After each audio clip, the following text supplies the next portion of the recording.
नमस्कार, मैं विशाल। एक बार फिर से आप सभी का स्वागत है। कांग्रेस का हिंदू घेरना, तो दूसरी तरफ चिंतन शिविर। अब चिंतन शिविर चल रहा है या खत्म हो गया मैं नहीं जानता। मैं कांग्रेस के ऊपर उतना ध्यान देना भी नहीं चाहता, क्योंकि क्या है कि बूढ़े आदमी को जितना मर्जी विटामिन दे दो, वो जवान तो हो नहीं सकता। वही स्थिति कांग्रेस की है, लेकिन क्या कीजिएगा, फितरत है कि बदलती नहीं है, क्योंकि ये ढांचागत चीज है।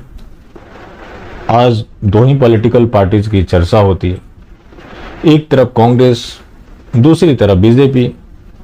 कांग्रेस को लगता है कि जितना हम हिंदू द्रोह करेंगे, हमारा जो मजहबी वोट है वो हमारे साथ रहेगा।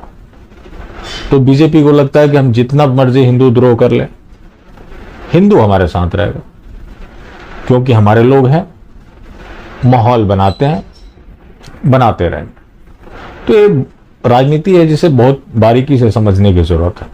अब कांग्रेस के ऊपर डर बनाए रखने के लिए बीजेपी ने एक बड़ा गेम खेला। वो बड़ा गेम कौन है? असदुद्दीन ओवैसी। उनकी एक्टिविटीज देखिए, 2014 से पहले की एक्टिविटीज और आज की एक्टिविटीज, कितना बदलाव आया। तो पहले कांग्रेस की हिंदू घेरना की बात करते हैं। शौकत अली शाहीन, जो कि NSUI का महासचिव बता रहा खुद को, कांग्रेस जब तक उस चीज का खंडन नहीं करती कि वो कांग्रेस का नहीं है, तब तक माना जाएगा कि वो कांग्रेस का ही है। उसने एक फेसबुक पोस्ट लिखा कि हिंदू आतंकवादी कौम है। देखिए, अब वो आदमी हिंदुओं को आतंकवादी होने का सर्टिफिकेट दे रहा है, जिसके बारे में पूरी दुनिया में जग जाहिर है। यही नहीं रुका, आगे उसने लिखा कि दुनिया में 57 इस्लामिक कंट्रीज है और सभी चमचमा रहे।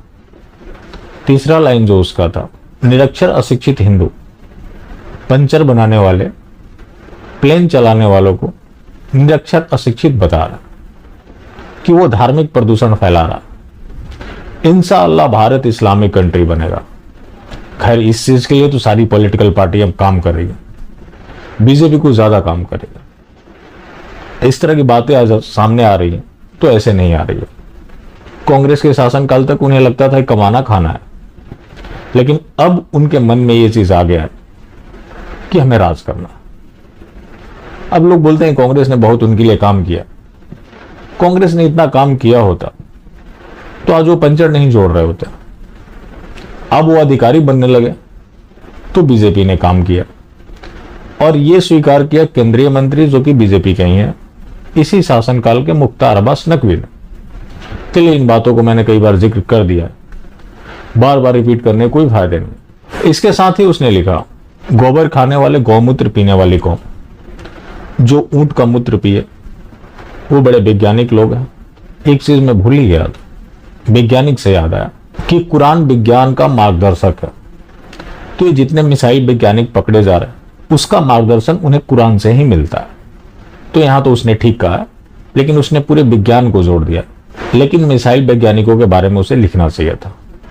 जब इस चीज को लेकर विवाद बढ़ा, उसने अपना पेज डिलीट कर दिया। लेकिन उसे इस चीज को लेकर चिंतित नहीं होना चाहिए।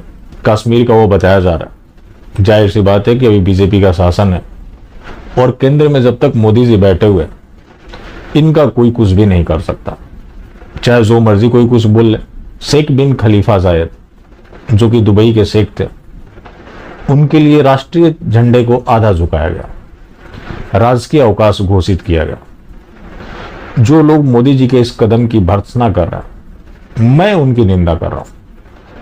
हर व्यक्ति का उत्तरदायित्व है कि जिसका वो सम्मान पाए, उसका वो गुण गाए, उसके लिए काम करे। मोदी जी को खाड़ी देशों से सम्मान मिला, क्या वो उस सम्मान का लाज ना रखे? राहुल भट्ट जैसे लोग मरते हैं तो मरे, उनकी वाइफ इनके ऊपर आरोप लगाए तो लगाए। मरने वाला हिंदू था, उसे क्या फर्क पड़ता है मोदी जी को? अगर पड़ता है तो आप जरूर बताइए। अगली वीडियो उसी चीज के ऊपर होगा कि इन्हें कहीं हिंदू के लिए फर्क पड़ा था। लेकिन ऐसे कई मामले मैं गिना दूंगा जहां मोदी जी को दिनी लोगों के लिए फर्क पड़ता। अभी हाल का मामला गुजरात का आया था, और गुजरात छोड़ दीजिए, पूरी दुनिया में जहां भी है, बात उम्मत की जुड़ी हुई है। तो जो लोग उम्मत को मानते हैं, उनके लिए मोदी जी को विशेष सहानुभूति है। राहुल भट्ट जैसे लोग मरते हैं तो मरे, राजनीति के लिए हिंदुओं को मरना जरूरी है। अगर हिंदू मरेगा नहीं तो डरेगा नहीं, जब डरेगा नहीं तो उसके डर को दिखाकर वोट नहीं लिया जाएगा। तो ये तो खैर बीजेपी का है जो हिंदुओं को टेकन फॉर ग्रांटेड ले लिया है, लेकिन कांग्रेस का हिंदू घेरना अभी खत्म नहीं हुआ है। ज्ञानवापी ढांचे का सर्वे हो रहा है, अब मस्जिद बोलना उसे बंद कर दीजिए। उसका सर्वे हुआ, उसमें एक सुरंग, एक कमरा मिला, उस कमरे में मलबा था। जहां नमाज कक्ष है वहां भी सर्वे किया गया। तालाब को लेकर विवाद है, जहां ये वजू करते हैं। हिंदू पक्ष का कहना है कि इसे सुखाकर सर्वे किया जाए, मतलब उसका पानी निकाल दिया जाए। तो वही मुस्लिम पक्ष इसका विरोध कर रहा है। विरोध तो करेगा ही, पर्दे में रहने दो, पर्दा ना उठाओ। पर्दा जो उठ गया तो भेद खुल जाएगा, और जब भेद खुल गया तो सब कुछ लूट जाएगा। राहत फतेह अली खान का एक गाना भी वायरल हो रहा है, चुराई चीज को तुमने खुदा का घर बनाया था। अगर ऐसा नहीं हुआ होता तो वहां स्वास्तिक चिन्ह नहीं मिलते, त्रिशूल के निशान नहीं मिलते। खैर, इतना सर्वे करने की भी क्या जरूरत थी। बाहर से देखकर एक अंधा भी समझ सकता है कि मंदिर के ऊपर इस गुंबद को लगाया गया था।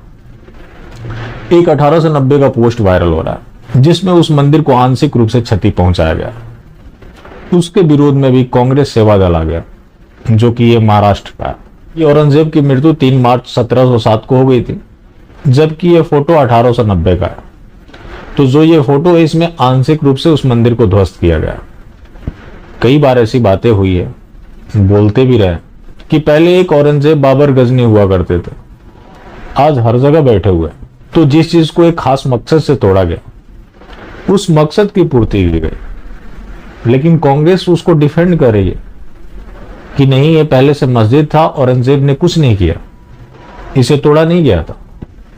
जब ये तोड़ा नहीं गया था तो स्वास्तिक चिन्ह कैसे निकल रहा है, बाहर से ही कैसे मंदिर का स्ट्रक्चर दिख रहा है। कहीं ये लोग आने वाले समय में ये ना बोल दे कि मुगल इतने दयावान थे कि हर मस्जिद के अंदर पहले वो मंदिर बनवाते थे, उसके ऊपर वो ढांचा लगा देते थे।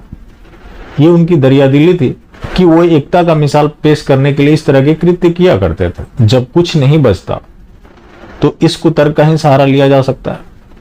सनातन वैदिक संघ के जितेंद्र सिंह बिसेन, उन्होंने जो खुलासा किया है, वैसे पूरी बातें उन्होंने सामने नहीं रखी है, कई कंपल्सन्स भी होते हैं जब आप उसके वादी हैं, कि जो वहां पे सामने दिखा वो उम्मीद से परे था।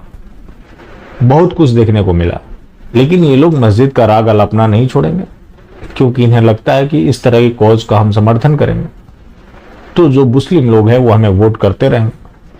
रही बात बीजेपी की, तो उसको रिएक्शन से वोट मिलते हैं। अब इस तरह के जो ये लोग कृत्य कर रहे हैं, अगर बीजेपी करे तो उसका ये लोग विरोध नहीं कर सकते। वोट बैंक से जुड़ा हुआ मामला है। तो जो इनका ढोंगी हिंदुत्व है उसका खुलासा सिर्फ यहां हो सकता है। उनके एजेंडा में फिट नहीं बैठता, लेकिन कांग्रेस करे तो उसको भुनाने के लिए बीजेपी बैठी हुई है। तो कांग्रेस को अगर चिंतन शिविर करना है तो उसको इस चीज को लेकर चिंतन शिविर करना चाहिए कि हमें विपक्ष में कैसे रहना है, क्योंकि कुछ कॉमन मुद्दे हैं जो पक्ष और विपक्ष के होने चाहिए। लेकिन जहां पूरा उलट मामला हो तो वहां इस तरह का विपक्ष निष्क्रिय ही हो जाता है, जो कि कांग्रेस के साथ हुआ है। बाकी जिंदा रहे तो फिर मिलेंगे, और मिलते रहेंगे तो जिंदा रहेंगे। मिलना जुलना जाएगा, लेकिन हाँ, मास्टर स्ट्रोकवादी बिल्कुल भी ना।